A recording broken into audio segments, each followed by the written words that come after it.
Albert Speer, el arquitecto de Hitler y su extraña redención de la prisión. En una celda húmeda de la prisión de Spandau, un hombre de 61 años camina en círculos metódicos, como lo ha hecho cada día durante las últimas 2 décadas.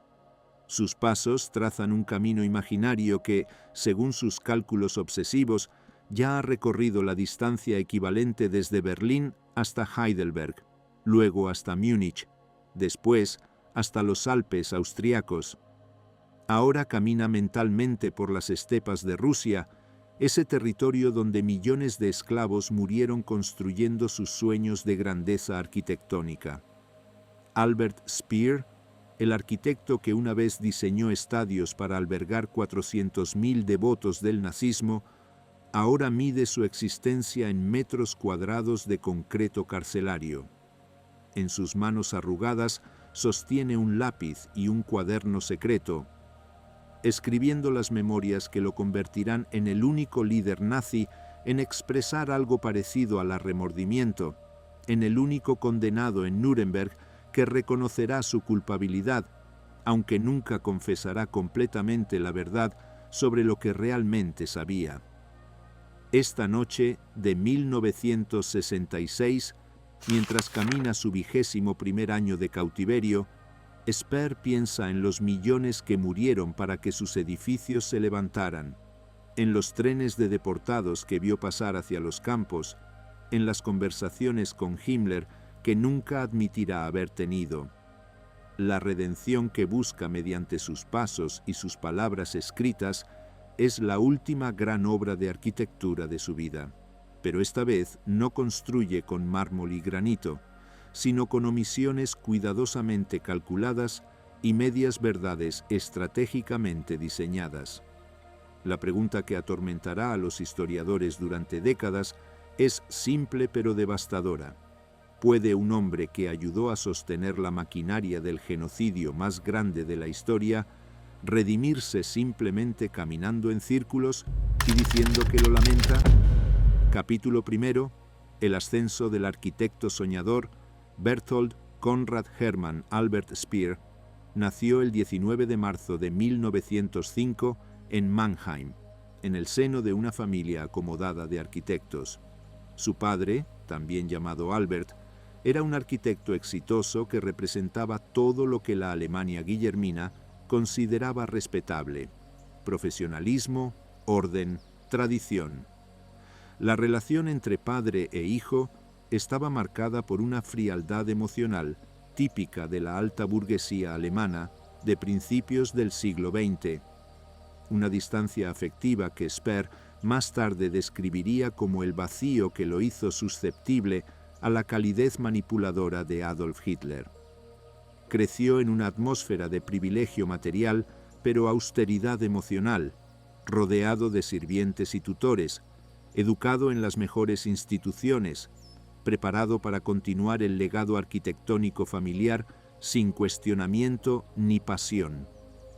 La Primera Guerra Mundial terminó cuando Speer tenía apenas 13 años, demasiado joven para combatir, pero lo suficientemente mayor para absorber la humillación nacional que siguió al Tratado de Versalles. A diferencia de muchos de sus futuros camaradas nazis, Speer no experimentó directamente el trauma de las trincheras, no sufrió heridas físicas ni psicológicas en el frente, no conoció el hambre de la posguerra como la conocieron las clases trabajadoras. Su radicalización fue diferente, más cerebral, nacida no de la desesperación económica, sino de un vacío existencial que buscaba llenarse con algo más grande que la respetable mediocridad de la arquitectura burguesa.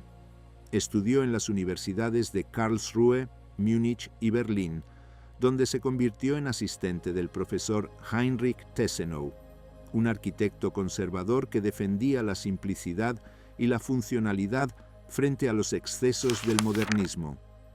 Bajo la tutela de Tessenow, Speer desarrolló una habilidad técnica impecable, pero su espíritu permanecía inquieto, buscando algo que trascendiera los planos y las maquetas.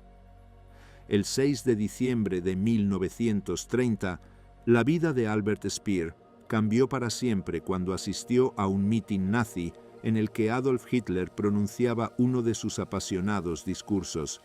Speer, que hasta ese momento había mostrado poco interés en la política, quedó electrificado por la retórica del líder nazi, por su promesa de restaurar la grandeza alemana, por su visión de un imperio que duraría 1000 años. Lo que Hitler ofrecía no era simplemente un programa político, sino una religión secular completa con profetas, mártires y una misión apocalíptica. Para un joven arquitecto que buscaba propósito y significado, que anhelaba construir algo que trascendiera su propia existencia mortal, el nacionalsocialismo parecía ofrecer exactamente la plataforma que necesitaba. Apenas 2 meses después, en enero de 1931, Speer se unió al partido nazi, convirtiéndose en el miembro número 4.473.699. No lo hizo por convicción ideológica profunda sobre la superioridad racial aria, no lo hizo por antisemitismo visceral como tantos otros, lo hizo porque vio en el movimiento nazi la oportunidad de realizar los sueños arquitectónicos monumentales que la Alemania de Weimar nunca podría financiar. Su entrada al círculo íntimo de Hitler fue producto tanto del talento como de la casualidad. En 1933, cuando Hitler llegó al poder, Speer recibió su primer encargo importante del régimen: renovar la sede del partido nazi en Berlín. El trabajo era técnicamente menor, pero Speer lo completó con tal eficiencia y sentido estético que llamó la atención de Joseph Goebbels, el ministro de propaganda del Reich. Goebbels, quien entendía el poder de los símbolos visuales mejor que cualquier otro líder nazi, quedó impresionado por la capacidad de Speer para traducir las fantasías megalómanas del partido en estructuras tangibles. Cuando Paul Ludwig Trust, el arquitecto favorito de Hitler, murió en enero de 1934, Speer estaba posicionado perfectamente para llenar el vacío. A sus 29 años, con experiencia limitada y sin obras maestras en su haber, Albert Speer se convirtió en el arquitecto principal del Tercer Reich, el traductor visual de los delirios imperiales de Hitler.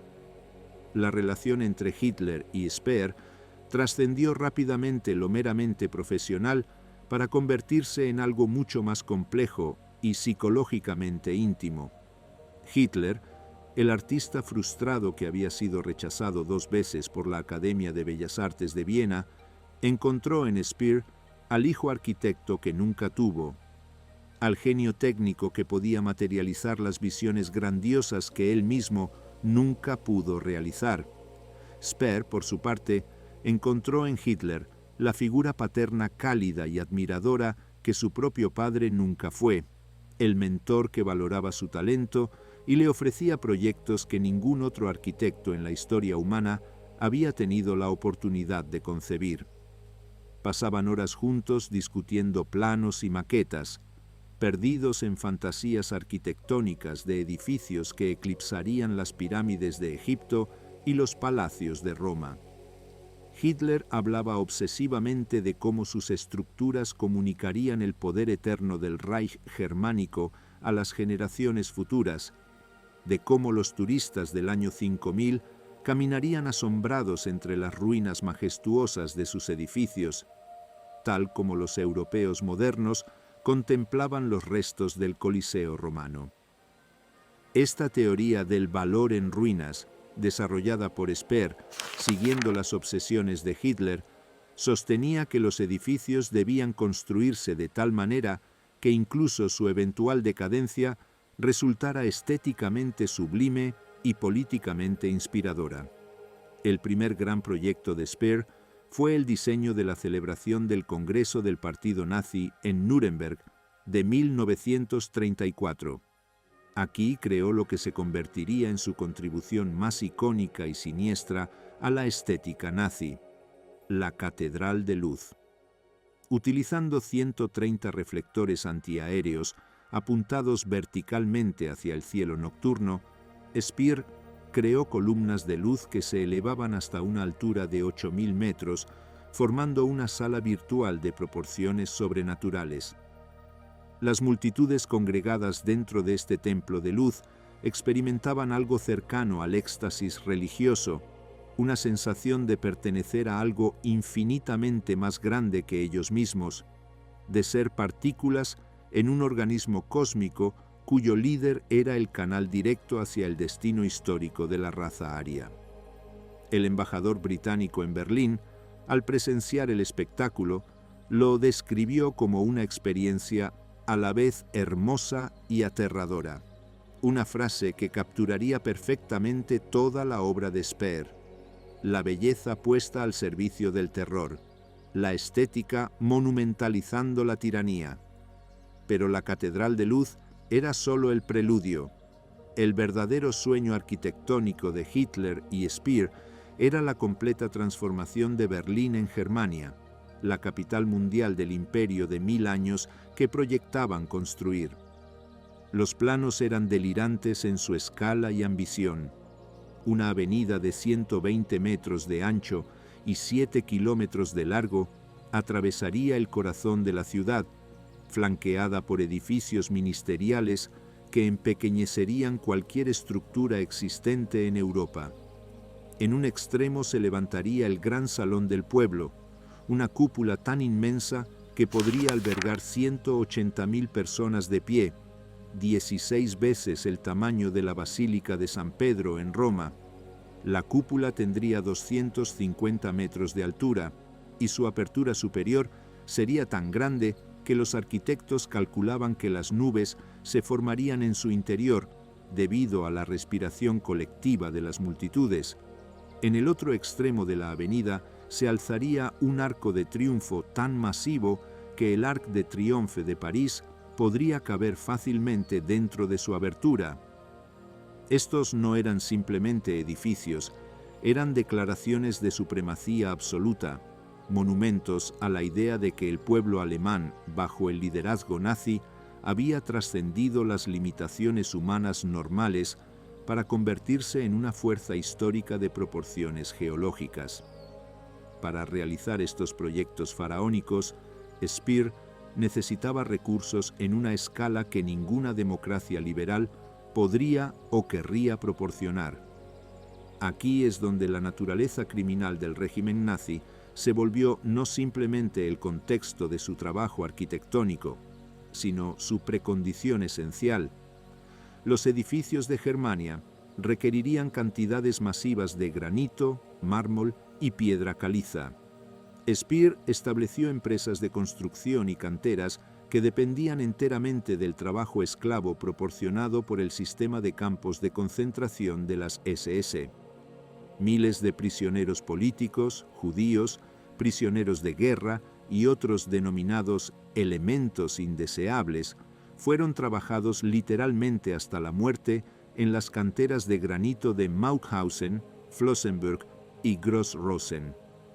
Cuando Speer visitaba estas instalaciones, veía a los trabajadores esclavos no como seres humanos sometidos a condiciones infernales, sino como recursos productivos, unidades de trabajo que debían optimizarse para maximizar la extracción de materiales. Sus memorias posteriores afirmarían que estaba horrorizado por las condiciones que presenció, pero los documentos históricos revelan una verdad más oscura. Speer negociaba directamente con Heinrich Himmler sobre las tasas de productividad de los trabajadores esclavos. Discutía métodos para aumentar la extracción de piedra. Implementaba sistemas que trataban la vida humana como un recurso renovable y descartable. En 1937, Hitler nombró a Speer inspector general de construcción para la capital del Reich, un título pomposo que venía acompañado de poderes dictatoriales sobre todos los aspectos del desarrollo urbano de Berlín. Con esta autoridad, Speer comenzó el proceso de limpieza necesario para crear Germania.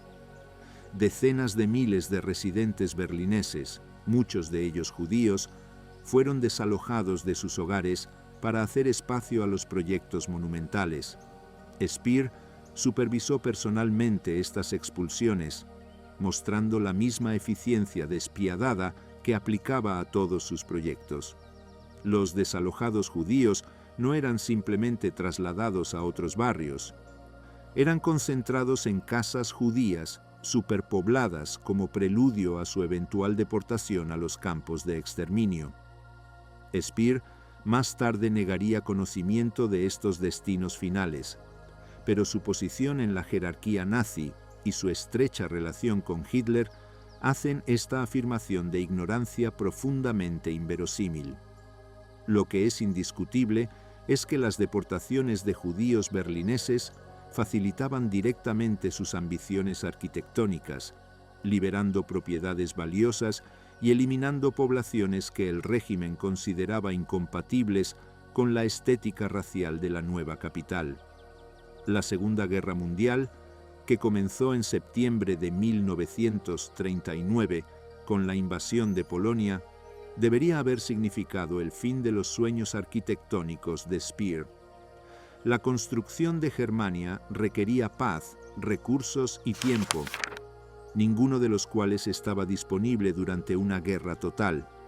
Pero Speer, con el respaldo de Hitler, continuó sus proyectos incluso cuando las bombas aliadas comenzaban a caer sobre Berlín.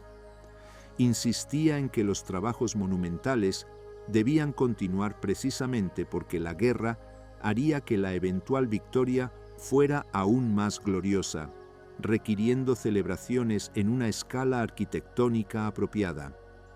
Esta decisión de priorizar la construcción simbólica sobre la preparación militar práctica desvió recursos críticos de la economía de guerra. Materiales que podrían haberse usado para fortificaciones defensivas o producción de armamento fueron canalizados hacia proyectos arquitectónicos que nunca se completarían. La racionalidad técnica de Speer, tan admirada por sus contemporáneos y algunos historiadores posteriores, estaba completamente subordinada a la irracionalidad ideológica del nazismo. Era un tecnócrata brillante puesto al servicio de objetivos demenciales, y esta combinación de competencia técnica y demencia ideológica caracterizaría todo su tiempo en el liderazgo nazi. Capítulo 2. El ministro de Armamentos y la máquina de guerra total. El 8 de febrero de 1942, Fritz Todt, el ministro de Armamentos y Municiones del Reich, murió en un misterioso accidente aéreo pocas horas después de una reunión con Hitler. Las circunstancias exactas de su muerte nunca se esclarecieron completamente, alimentando décadas de especulación sobre si fue un accidente genuino o un asesinato encubierto. Lo que es indiscutible es que al día siguiente Hitler nombró a Albert Speer como sucesor de Todt, elevando al arquitecto de 36 años sin experiencia industrial ni militar a uno de los cargos más críticos del Reich en guerra. En ese momento, Alemania enfrentaba una crisis existencial. La Blitzkrieg contra la Unión Soviética se había estancado en el invierno brutal frente a Moscú. Estados Unidos había entrado en la guerra tras Pearl Harbor. Las fábricas alemanas producían armamento en cantidades insuficientes para sostener una guerra en múltiples frentes contra enemigos con capacidades industriales superiores. El Reich necesitaba un milagro de producción industrial, y Hitler apostó que Speer, con su reputación de eficiencia organizativa y cumplimiento de plazos imposibles, podría proporcionarlo. Speer aceptó el cargo con la misma confianza suprema que había caracterizado todos sus emprendimientos anteriores. A pesar de no saber nada sobre metalurgia, balística, química industrial o cualquier otra disciplina relevante para la producción de armamento, Speer creía que los principios de gestión eficiente y organización racional que había aplicado a la construcción arquitectónica podían transferirse directamente a la economía de guerra. En sus primeras semanas como ministro, demostró una capacidad notable para identificar y eliminar ineficiencias burocráticas, para cortar la maraña de jurisdicciones superpuestas que caracterizaba la administración nazi, para imponer una autoridad centralizada donde antes reinaba el caos organizativo. Reorganizó la industria armamentística en comités de producción dirigidos por expertos industriales en lugar de burócratas del partido, una herejía pragmática que Hitler toleró solo porque producía resultados. Bajo este nuevo sistema, los fabricantes de tanques consultaban directamente con los diseñadores de tanques. Los productores de municiones recibían retroalimentación inmediata de los usuarios en el frente. Las decisiones de producción se basaban en datos de rendimiento real en lugar de ideología o favoritismo político. Los resultados fueron, en términos puramente cuantitativos, extraordinarios. Entre 1942 y 1944, bajo el liderazgo de Speer, la producción de armamento alemán aumentó dramáticamente a pesar del bombardeo aliado cada vez más intenso. La producción de tanques se triplicó. La producción de municiones se cuadruplicó. La producción de aviones de combate alcanzó máximos históricos incluso cuando las fábricas estaban siendo bombardeadas regularmente. Estos logros convirtieron a Speer en una figura casi mítica dentro del régimen nazi, el mago organizativo que estaba demostrando que Alemania aún podía ganar la guerra mediante la aplicación de racionalidad técnica superior.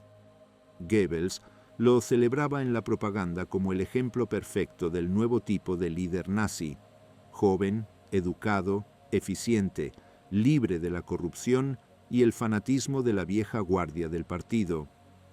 Hitler lo trataba cada vez más como su sucesor designado, el único hombre en la jerarquía nazi que combinaba lealtad absoluta con competencia administrativa real.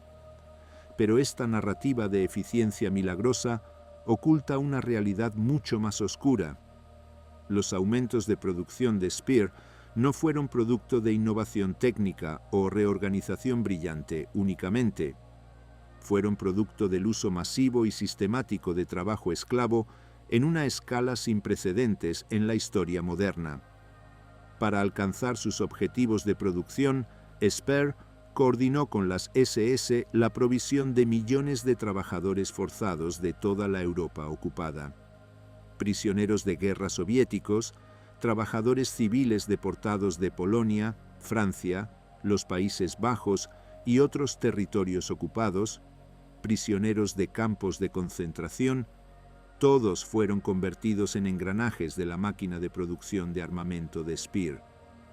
Al final de la guerra, aproximadamente 14 millones de trabajadores forzados estaban empleados en la economía alemana, la mayoría bajo condiciones que solo podían describirse como esclavitud industrial.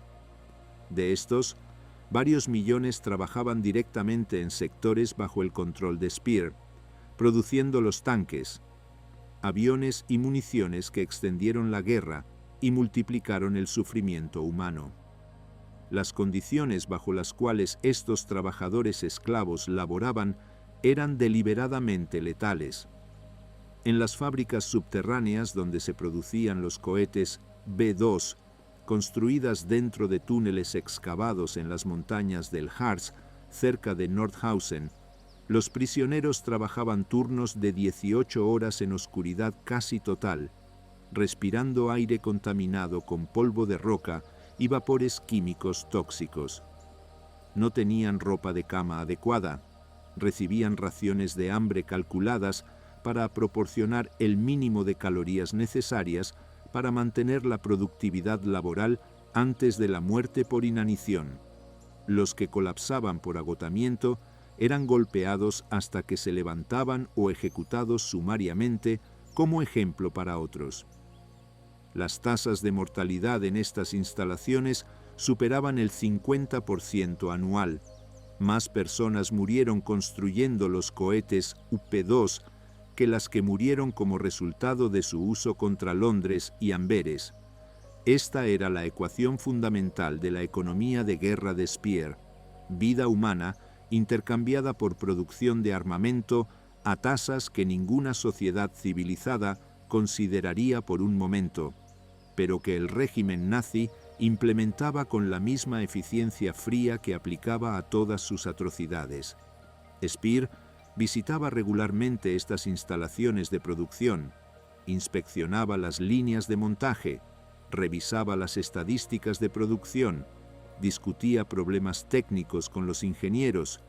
Era imposible para él no ver las condiciones en las que trabajaban los esclavos, no escuchar los informes de las tasas de mortalidad, no saber que su sistema de producción funcionaba mediante la transformación sistemática de seres humanos en materia prima descartable.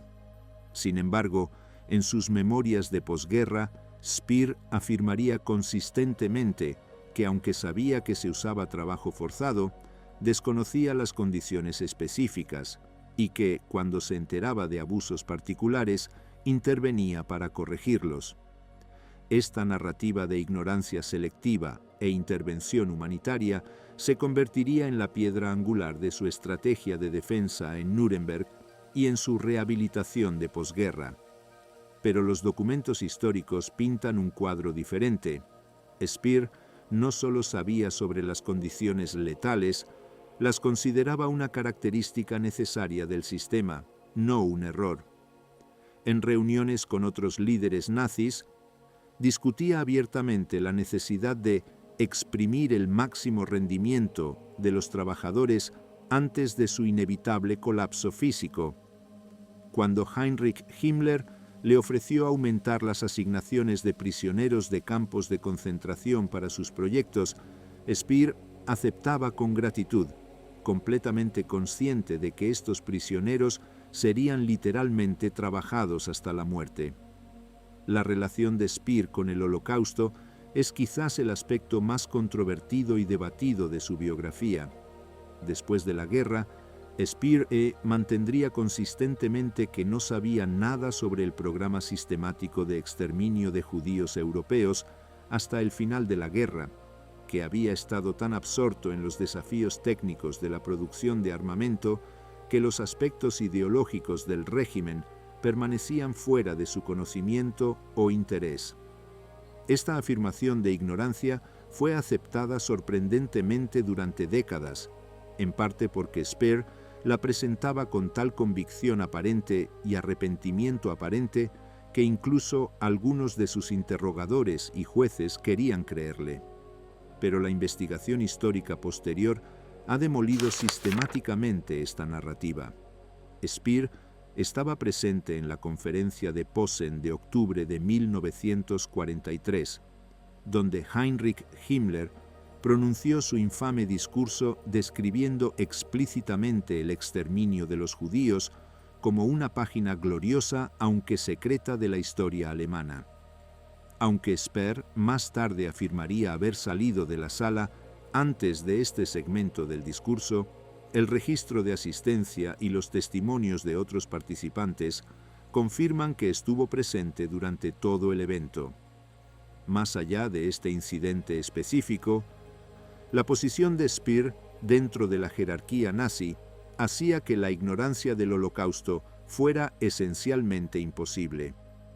Como miembro del círculo íntimo de Hitler, como participante regular en reuniones de alto nivel sobre política de guerra, como administrador de sectores económicos que dependían de trabajo esclavo de campos de concentración, Speer tenía acceso a información que dejaba el destino de los judíos europeos perfectamente claro. Las deportaciones masivas de judíos de Berlín, ciudad que Speer administraba como inspector general de construcción, no podían haber pasado desapercibidas para él. El hecho de que estas deportaciones liberaran propiedades inmobiliarias valiosas para sus proyectos arquitectónicos creaba un incentivo directo para no hacer preguntas incómodas sobre el destino final de los deportados. La verdad más probable es que Speer practicaba lo que los alemanes llaman nicht wissen wollen, una ignorancia voluntaria y cultivada deliberadamente, un rechazo activo a conocer detalles específicos que le permitirían negar posteriormente el conocimiento explícito, mientras se beneficiaba de las políticas genocidas del régimen. A medida que la guerra se volvía contra Alemania, la relación entre Speer y Hitler comenzó a deteriorarse. Después del intento de asesinato del 20 de julio de 1944, Hitler se volvió cada vez más paranoico, desconfiando de todos excepto de los fanáticos más leales. Speer, cuya lealtad era pragmática en lugar de ideológica, comenzaba a parecerle sospechoso. Más importante aún, sus opiniones sobre la conducción de la guerra comenzaron a divergir fundamentalmente. Speer, mirando los datos de producción y las pérdidas de territorio, llegó a la conclusión de que Alemania había perdido la guerra ya en el otoño de 1944. La destrucción sistemática de la capacidad industrial alemana por el bombardeo aliado, la pérdida de territorios conquistados que habían proporcionado recursos y trabajo esclavo, el agotamiento de las reservas de materias primas críticas, todo apuntaba hacia una derrota inevitable. El tecnócrata racional en Speer le decía que la única opción sensata era buscar términos de rendición que minimizaran el sufrimiento adicional del pueblo alemán. Pero Hitler, operando en un reino de fantasía ideológica, donde la voluntad podía triunfar sobre la realidad material, exigía resistencia hasta la muerte, sacrificio total en nombre de la gloria eterna del espíritu germánico. En marzo de 1945, este conflicto llegó a un punto de crisis cuando Hitler emitió la Orden de Tierra Quemada, conocida como el Decreto Nerón. Esta directiva ordenaba la destrucción sistemática de toda la infraestructura industrial, de transporte y de servicios públicos en territorio alemán antes de que cayera en manos aliadas. Fábricas, puentes, plantas de energía, sistemas de agua, almacenes de alimentos, todo debía ser demolido para que el enemigo no pudiera beneficiarse de su captura. La lógica era que si el pueblo alemán no podía ganar la guerra, merecía perecer junto con su Estado. Speer, confrontando finalmente las implicaciones genocidas de la ideología nazi aplicada al propio pueblo alemán, se rebeló. Utilizando su autoridad como ministro de armamentos, emitió contraórdenes secretas a los comandantes regionales, instruyéndolos a ignorar las directivas de demolición de Hitler y a preservar la infraestructura para la población civil de posguerra. Esta desobediencia representaba traición según las normas del régimen nazi, un crimen punible con ejecución sumaria. Cuando Hitler descubrió la insubordinación de Speer, lo convocó a una reunión final en el búnker de Berlín, esperando una reafirmación de lealtad absoluta. Speer, en cambio, le dijo a Hitler que había saboteado deliberadamente las órdenes de destrucción porque priorizaba la supervivencia del pueblo alemán sobre la pureza ideológica del nazismo. Sorprendentemente, Hitler no ordenó su ejecución. Quizás el afecto paternal que había sentido por Speer durante tantos años no podía ser completamente erradicado. Quizás simplemente ya no importaba. El Reich estaba colapsando y las relaciones personales se disolvían en el caos final. Capítulo 3. Nuremberg y la arquitectura de la redención. Cuando las fuerzas aliadas capturaron a Albert Speer el 23 de mayo de 1945 en Flensburgo, encontraron a un hombre que presentaba un contraste notable con otros líderes nazis capturados.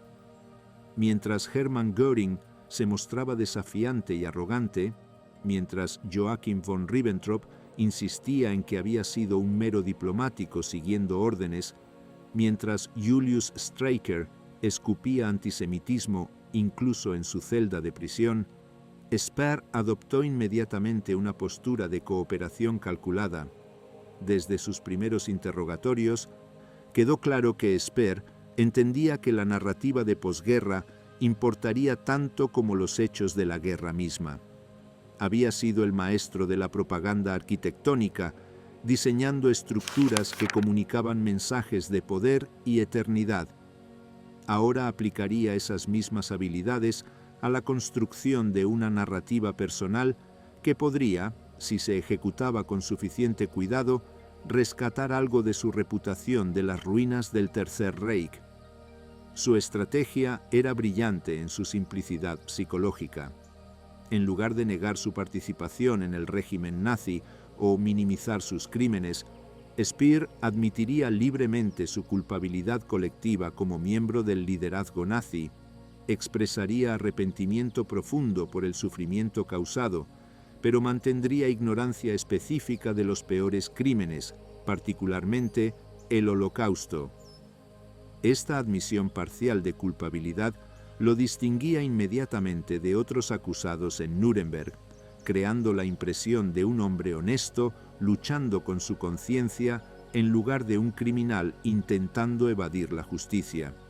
Los fiscales y jueces aliados, desesperados por encontrar al menos un nazi de alto rango que mostrara algún reconocimiento de responsabilidad moral, estaban psicológicamente predispuestos a ver a Speer bajo una luz más favorable que a sus coacusados.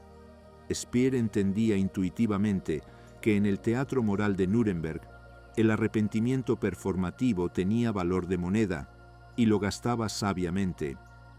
Durante el juicio de Nuremberg, que comenzó el 20 de noviembre de 1945, Speer fue acusado de 4 cargos: conspiración para cometer crímenes contra la paz, planificación y ejecución de guerras de agresión, crímenes de guerra y crímenes contra la humanidad. Los 2 primeros cargos se basaban en su rol en el liderazgo del régimen nazi y su contribución a la maquinaria de guerra alemana. Los 2 últimos se centraban específicamente en su uso de trabajo esclavo y su participación en el programa de deportación de judíos de Berlín. La evidencia documental contra Speer era abrumadora. Memorandos con su firma solicitando más trabajadores esclavos de las SS. Registros de sus visitas a sitios de producción donde las condiciones letales eran visiblemente evidentes. Actas de reuniones donde se discutían abiertamente las políticas de explotación letal de trabajadores forzados. Testimonios de sobrevivientes de campos de concentración que habían trabajado en proyectos bajo su jurisdicción. Cualquier defensa basada en la negación de los hechos sería fútil. Así que Speer no negó los hechos. En su declaración ante el tribunal, pronunciada el 19 de junio de 1946, adoptó una postura de responsabilidad colectiva que sonaba como confesión, pero evitaba cuidadosamente la admisión de crímenes específicos. Declaró que, como miembro del liderazgo del régimen que había cometido atrocidades sin precedentes, compartía la responsabilidad moral por todo lo que había ocurrido, independientemente de su conocimiento específico de incidentes particulares. Reconoció que el uso de trabajo forzado bajo su administración había causado sufrimiento inmensurable. Expresó horror por los crímenes del régimen y aceptó que merecía cualquier castigo que el tribunal considerara apropiado. Pero, crucialmente, mantuvo que no había sabido sobre el programa sistemático de exterminio de judíos hasta después de la guerra. Esta formulación le permitía presentarse como moralmente comprometido con aceptar responsabilidad mientras evitaba la admisión de conocimiento específico de genocidio, que habría hecho que la pena de muerte fuera prácticamente inevitable. La estrategia funcionó. El 1 de octubre de 1946, el Tribunal Militar Internacional pronunció su veredicto. Albert Speer fue declarado culpable de crímenes de guerra y crímenes contra la humanidad, pero no culpable de los cargos de conspiración y crímenes contra la paz. Los jueces aceptaron que, aunque Speer había explotado trabajo esclavo en una escala masiva, no había sido parte de la planificación inicial de la guerra de agresión, y su rol había sido fundamentalmente técnico en lugar de ideológico. Más importante aún, los jueces aceptaron implícitamente su afirmación de ignorancia sobre el Holocausto, a pesar de que la evidencia circunstancial sugería fuertemente lo contrario. Speer fue sentenciado a 20 años de prisión, evitando la pena de muerte que recibieron 12 de sus coacusados. La diferencia entre 20 años y la horca era la diferencia que su actuación cuidadosamente calibrada había creado. La reacción a la sentencia de Speer fue reveladoramente dividida. Algunos observadores, incluidos fiscales aliados, sintieron que la justicia se había servido. Speer había participado en crímenes masivos y recibiría un castigo significativo, pero su disposición a aceptar responsabilidad y su falta de fanatismo ideológico justificaban cierta clemencia. Otros, particularmente sobrevivientes del Holocausto y víctimas del trabajo esclavo, vieron la sentencia como una burla, un caso de las élites educadas recibiendo tratamiento preferencial mientras los perpetradores de clase trabajadora eran ejecutados. ¿Por qué Rudolf Höss, el comandante de Auschwitz, merecía la horca mientras que Speer, cuyas políticas habían matado a decenas de miles en las fábricas de trabajo esclavo, recibía solo prisión? La respuesta incómoda era que Speer había ejecutado su performance de arrepentimiento con la misma maestría técnica que había aplicado a todos sus proyectos, y los jueces, a pesar de sus mejores intenciones, no eran inmunes a ser influenciados por esa performance. Capítulo 4. Spandau y la reconstrucción del yo. La prisión de Spandau, ubicada en el sector británico de Berlín dividido, se convirtió en el hogar de 7 condenados de Nuremberg: Albert Speer, Rudolf Höss, Karl Dönitz, Erich Raeder, Baldur von Schirach, Walter Funk y Konstantin von Neurath. La instalación, construida originalmente en 1876 para albergar 600 prisioneros, ahora contenía solo a estos 7 hombres, custodiados por rotación por soldados de las 4 potencias ocupantes: Estados Unidos, Reino Unido, Francia y la Unión Soviética. El costo de mantener esta prisión superaba el 1.000.000 de marcos alemanes anualmente, una suma absurda para 7 ancianos, pero la Guerra Fría había convertido a Spandau en un símbolo político. Los soviéticos se oponían a cualquier clemencia para los nazis, viendo su castigo continuo como justicia por los 27 millones de ciudadanos soviéticos muertos durante la guerra. Los occidentales, inicialmente más inclinados hacia la clemencia, estaban atrapados por la necesidad de mantener la solidaridad aliada. Albert Speer transformó su encarcelamiento en un proyecto meticulosamente planificado de rehabilitación pública y reconstrucción personal. Mientras otros prisioneros se hundían en la depresión, la amargura o la demencia, Speer estableció rutinas elaboradas que le daban estructura y propósito. Cada día caminaba en círculos en el jardín de la prisión, contando sus pasos con precisión obsesiva, calculando las distancias acumuladas. En su mente, caminaba de Berlín a Heidelberg, luego a Múnich, después a través de los Alpes hacia Italia, eventualmente cruzando Europa y Asia en un viaje imaginario hacia el este. Estas caminatas no eran simplemente ejercicio físico, eran meditaciones calculadas que comunicaban arrepentimiento activo, una penitencia visible que sería documentada en sus futuras memorias. Speer sabía que cada paso contado se convertiría en una línea en su narrativa de redención. Simultáneamente, comenzó a escribir. Inicialmente de manera clandestina, en pequeños trozos de papel que escondía dentro de su ropa cuando su familia lo visitaba, Speer empezó a componer sus memorias. Este proyecto no era simplemente un ejercicio de autojustificación, aunque ciertamente contenía elementos sustanciales de eso, sino un esfuerzo deliberado de establecer el registro histórico de acuerdo con sus intereses. Speer entendía que la historia no es simplemente lo que sucede, sino lo que se registra y recuerda. Los muertos no pueden hablar.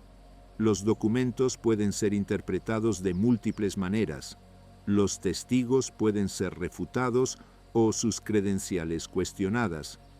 Pero las memorias personales, especialmente cuando se presentan con un aire de honestidad autocrítica, tienen un poder persuasivo especial.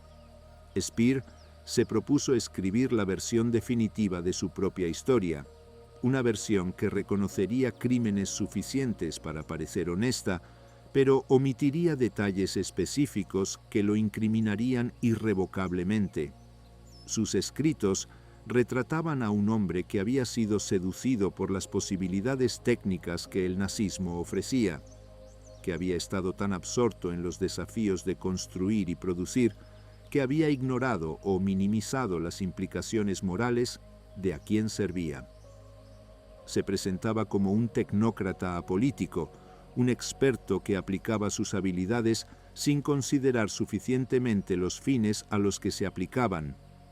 Esta autoimagen del nazi bueno, del profesional atrapado en un sistema maligno, resonaría poderosamente en la Alemania de posguerra y más allá. Ofrecía una narrativa reconfortante. No todos los que sirvieron al Tercer Reich eran monstruos ideológicos como Hitler, Himmler o Goebbels. Algunos eran personas normales, incluso admirables en sus capacidades técnicas, que simplemente tomaron malas decisiones o permanecieron ignorantes de las peores atrocidades. Si Speer podía ser perdonado, entonces tal vez la participación de millones de alemanes ordinarios en el régimen nazi también podía ser contextualizada y perdonada. La realidad detrás de esta narrativa era mucho más complicada. Los historiadores que posteriormente examinaron los documentos de guerra descubrieron repetidamente que Speer había mentido o minimizado sustancialmente su conocimiento y participación en los crímenes nazis. Sus afirmaciones de haber estado ausente durante el discurso de Himmler sobre el exterminio de judíos fueron refutadas por registros de asistencia. Sus afirmaciones de ignorancia sobre las condiciones en las fábricas de trabajo esclavo fueron contradichas por informes que él mismo había firmado. Sus afirmaciones de haber saboteado las órdenes de destrucción de Hitler fueron exageradas. Aunque había limitado algunas demoliciones, había permitido otras que causaron sufrimiento masivo a civiles alemanes. Pero estas revelaciones llegaron décadas después, mucho después de que la imagen pública de Speer se hubiera solidificado en la conciencia popular. Durante sus 20 años en Spandau, Speer cultivó cuidadosamente relaciones con sus guardias, particularmente los británicos y estadounidenses. Se presentaba como educado, cortés, genuinamente interesado en aprender sobre sus captores. Leía vorazmente, manteniéndose informado sobre desarrollos en arquitectura, política y cultura. Cuando otros prisioneros, particularmente Rudolf Hess, se aferraban a su lealtad nazi, Speer conscientemente se distanciaba, presentándose como habiendo evolucionado más allá de esa ideología. Esta performance de rehabilitación no era falsa en el sentido de que Speer genuinamente había llegado a entender que el nazismo había sido un desastre catastrófico para Alemania. Pero su comprensión era fundamentalmente pragmática en lugar de moral. Lamentaba los resultados, no necesariamente los actos. Se arrepentía de haber estado en el lado perdedor, no necesariamente de las políticas que había implementado cuando parecía que Alemania ganaría. Capítulo 5. Libertad y la última gran obra. A la medianoche del 1 de octubre de 1966, después de exactamente 7.305 días de encarcelamiento, Albert Speer, caminó por las puertas de la prisión de Spandau como hombre libre. Tenía 61 años, había sobrevivido 20 años de encarcelamiento que habían matado a 3 de sus compañeros de prisión. Neurath, Raeder y Funk murieron poco después de ser liberados. A diferencia de la mayoría de los exprisioneros que emergen a un mundo que los ha olvidado, Speer salió a un circo mediático.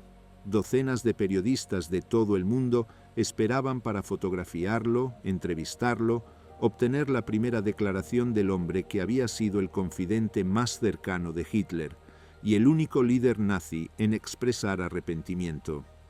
Speer, siempre el maestro de la presentación visual, había planeado cuidadosamente incluso este momento. Vestía un traje oscuro conservador, caminaba con dignidad tranquila, evitaba declaraciones dramáticas. La imagen comunicaba exactamente lo que pretendía: un hombre mayor que había pagado su deuda a la sociedad, que buscaba paz y privacidad, no notoriedad. Pero la privacidad era lo último que Speer realmente quería. Dentro de meses de su liberación, publicó sus memorias, Erinnerungen, tituladas Inside the Third Reich en inglés, un tomo de más de 600 páginas que se convertiría en uno de los libros sobre el nazismo más vendidos e influyentes jamás publicados. El libro era una obra maestra de autoexculpación disfrazada de honestidad brutal. Speer describía vívidamente su fascinación con Hitler, su seducción por las posibilidades arquitectónicas que el nazismo ofrecía, su gradual darse cuenta de la criminalidad del régimen. Admitía francamente su participación en el uso de trabajo esclavo, reconocía que debería haber hecho más preguntas sobre el destino de los judíos deportados. Aceptaba la responsabilidad moral por los crímenes del régimen que había servido. Pero al mismo tiempo, mantenía su ignorancia sobre el Holocausto, presentaba su oposición a las órdenes de destrucción de Hitler como un acto de heroísmo moral, y se retrataba fundamentalmente como un hombre bueno atrapado en circunstancias extraordinarias en lugar de un perpetrador activo de crímenes masivos. La recepción del libro fue extraordinariamente positiva, particularmente en el mundo de habla inglesa. Los críticos elogiaron su aparente honestidad, su disposición a confrontar aspectos incómodos de su pasado, su perspectiva interna única sobre el liderazgo nazi. Historiadores que deberían haber sabido mejor aceptaron sus afirmaciones sin el escrutinio crítico que aplicarían a otras fuentes. El libro vendió millones de copias, se tradujo a decenas de idiomas, se convirtió en lectura estándar en cursos universitarios sobre el nazismo. Speer, el arquitecto y tecnócrata, había ejecutado su obra maestra final, la reconstrucción de su propia imagen de criminal de guerra a testigo histórico invaluable. Había logrado lo que ningún otro líder nazi capturado había logrado: no simplemente sobrevivir al Tercer Reich, sino prosperar en el mundo de posguerra, transformar su participación en los crímenes nazis de pasivo en activo, convertirse no en un villano, sino en una figura trágica, un hombre cuyo talento había sido mal utilizado por fuerzas malignas. Esta rehabilitación exitosa debe entenderse en su contexto histórico. La Alemania de los años 60 y 70 estaba en medio de un proceso complicado y a menudo doloroso de confrontar su pasado nazi. Millones de alemanes habían participado en el régimen de alguna manera, como soldados, como burócratas, como trabajadores en fábricas de armamento, como votantes que habían apoyado a Hitler democráticamente antes de que estableciera su dictadura. La narrativa de Speer ofrecía una forma de entender esta participación masiva sin concluir que todos los alemanes eran monstruos morales. Si incluso alguien tan cerca de Hitler como Speer podía haberse opuesto al nazismo internamente, si incluso el ministro de Armamentos podía afirmar ignorancia del Holocausto, Entonces, ciertamente los alemanes ordinarios podían reclamar plausiblemente que no sabían, que habían estado atrapados por circunstancias, que no eran moralmente culpables por los crímenes del régimen. Esta función psicológica que las memorias de Speer cumplían ayuda a explicar su tremendo éxito comercial y cultural, pero la recepción no fue universalmente acrítica. Los sobrevivientes del Holocausto y las víctimas del trabajo esclavo veían las memorias de Speer con una mezcla de ira e incredulidad. Señalaban las contradicciones obvias en sus afirmaciones, las evasiones cuidadosamente elaboradas, las omisiones convenientes. Si Speer realmente había estado tan horrorizado por las condiciones en las fábricas de trabajo esclavo, ¿por qué había continuado solicitando más trabajadores esclavos? Si realmente no había sabido sobre el exterminio de judíos, ¿por qué había participado activamente en su deportación de Berlín? Si realmente había evolucionado moralmente más allá del nazismo, ¿por qué sus memorias evitaban cuidadosamente cualquier crítica del antisemitismo como ideología, centrándose en cambio en los excesos de su implementación? Los historiadores críticos comenzaron a examinar sus afirmaciones contra el registro documental y encontraron discrepancias sistemáticas. Pero estas voces críticas fueron inicialmente marginales en comparación con el coro de aceptación. Speer pasó los últimos 15 años de su vida como una celebridad intelectual, dando entrevistas, participando en documentales, consultando con historiadores. Vivía cómodamente de los derechos de autor de sus libros, que continuaban vendiéndose constantemente.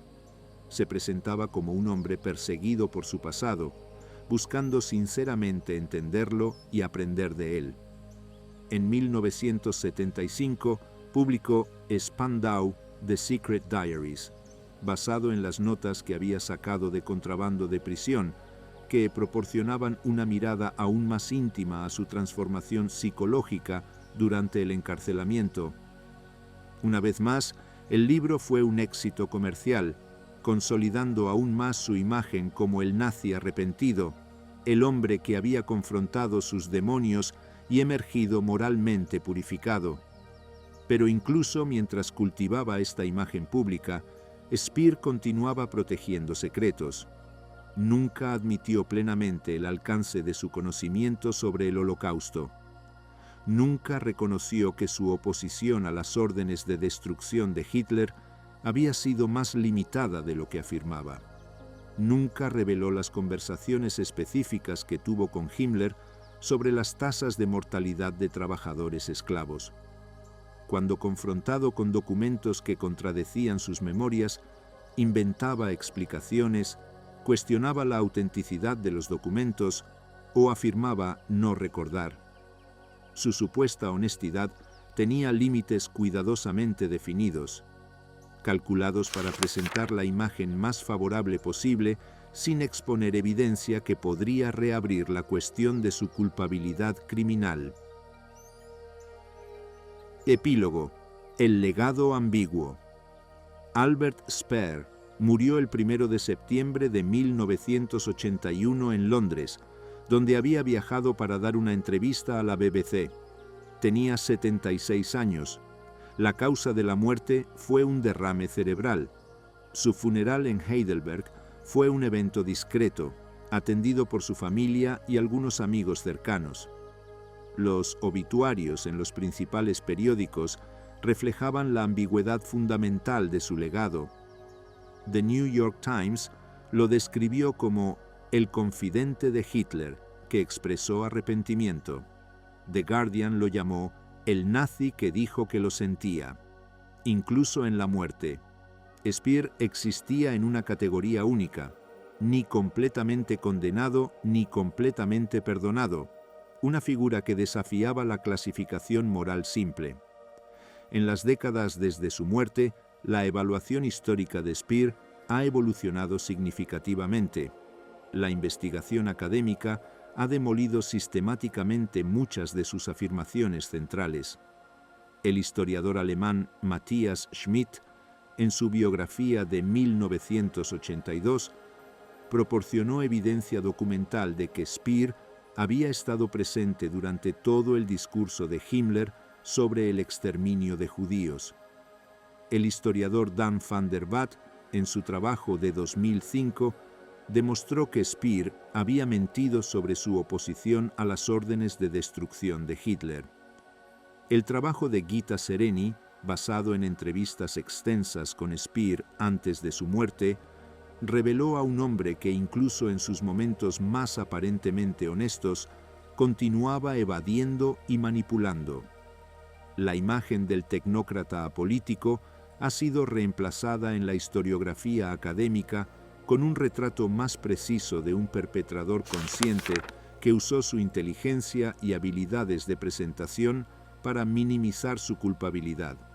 Sin embargo, en la cultura popular, la imagen que Speer cultivó cuidadosamente continúa ejerciendo influencia.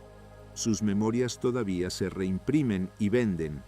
Documentales continúan presentándolo como una figura trágica en lugar de simplemente criminal. La narrativa del nazi bueno que él construyó resuena con una necesidad psicológica de creer que la participación en sistemas malignos no necesariamente hace a las personas malignas, que la complicidad puede ser inconsciente, que la redención es posible incluso para aquellos que sirvieron a los regímenes más criminales de la historia. Esta narrativa es reconfortante pero peligrosa. Permite que las sociedades eviten confrontar completamente la realidad de cómo personas ordinarias, educadas, técnicamente competentes, pueden convertirse en engranajes esenciales en máquinas de genocidio. El verdadero legado de Albert Speer no es arquitectónico. La mayoría de sus edificios nunca se construyeron y los que se completaron fueron destruidos o repurposados. Su legado no es industrial. Las fábricas de armamento que organizó fueron bombardeadas hasta la ruina, y las técnicas de producción que implementó eran específicas de la economía de guerra total. Su verdadero legado es la demostración de cómo la inteligencia, el talento y la habilidad técnica pueden ponerse al servicio del mal más absoluto, y cómo, después, esas mismas capacidades pueden emplearse para construir narrativas de exculpación que son casi tan convincentes como los edificios monumentales que una vez diseñó. Speer demostró que es posible servir como un componente esencial de un régimen genocida, beneficiarse enormemente de sus crímenes y luego, mediante una performance cuidadosamente calibrada de arrepentimiento parcial, evitar tanto la responsabilidad legal completa como la condena moral total. Para los historiadores, Speer presenta una advertencia sobre la aceptación acrítica de narrativas de autojustificación, sin importar cuán convincentes parezcan. Para los alemanes, representa la dificultad continua de confrontar honestamente el pasado nazi sin recurrir a narrativas reconfortantes de ignorancia e inevitabilidad. Para el mundo más amplio, Speer simboliza la colaboración de élites educadas con regímenes totalitarios, un fenómeno que no terminó con el nazismo, sino que continúa en diferentes formas en dictaduras modernas. Los tecnócratas que optimizan sistemas represivos, los arquitectos que diseñan infraestructura para controles fronterizos crueles, los ingenieros que construyen herramientas de vigilancia para estados autoritarios, todos caminan en las huellas de Albert Speer, aplicando habilidades neutrales a fines malignos, a menudo convenciéndose a sí mismos de que su participación es puramente técnica, libre de implicaciones morales. La pregunta con la que comenzamos permanece sin respuesta satisfactoria. ¿Puede un hombre que ayudó a sostener la maquinaria del genocidio más grande de la historia redimirse simplemente caminando en círculos y diciendo que lo lamenta? La respuesta depende de lo que entendemos por redención. Si redención significa aceptar consecuencias legales por crímenes cometidos, entonces Speer fue parcialmente redimido mediante sus 20 años en prisión. Si redención significa honestidad completa sobre la participación en crímenes y el conocimiento de atrocidades, entonces Speer nunca se redimió, murió manteniendo mentiras fundamentales sobre lo que sabía y cuándo lo sabía. Si redención significa transformación moral genuina, entonces la evidencia es mixta.